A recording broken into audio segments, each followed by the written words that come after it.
Zechariah chapter 14. Devastation and rescue of Jerusalem. A day is coming for the Father when the spoils taken from you will be divided in your midst, and I will gather all the nations against Jerusalem for battle. The city will be taken, houses will be plundered, women raped. Half the city will go into exile, but the rest of the people will not be removed from the city. Then the Father will go forth and fight against those nations, fighting as on a day of battle. On that day, the Father's feet will stand on the Mount of Olives, which is opposite Jerusalem to the east. The Mount of Olives will be split in two from east to west by a very deep valley, and half of the mountain will move to the north and half of it to the south. You will flee by the valley between the mountains, for the valley between the mountains will reach to Azal.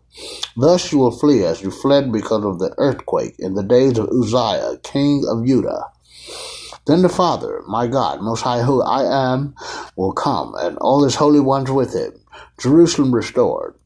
On that day there will no longer be cold or frost, and there will be one continuous day. It is known to the Father, not day and night, for in the evening there will be light. On that day fresh water will flow from Jerusalem, half to the eastern sea and half to the western sea. This will be so in summer and in winter. The Father will be king over the whole earth, and on that day the Father will be the only one, and the Father's name the only one. All the land will turn into a plain, from Geba to Rimmon, south of Jerusalem, which will stand exalted in its place, from the gate of Benjamin to the place of the first gate, to the corner gate, and from the tower of Hananel to the king's wine presses. The city will be inhabited. Never again will it be doomed. Jerusalem will dwell securely. The fate of Jerusalem's foes. And this will be the plague with which the Father will strike all the people that have fought against Jerusalem. Their flesh will rot while they stand on their feet, and their eyes will rot in their sockets, and their tongues will rot in their mouths. On that day a great panic from the Father will be upon them. They will seize each other's hands, and their hands will be raised against each other. Even Judah will fight against Jerusalem.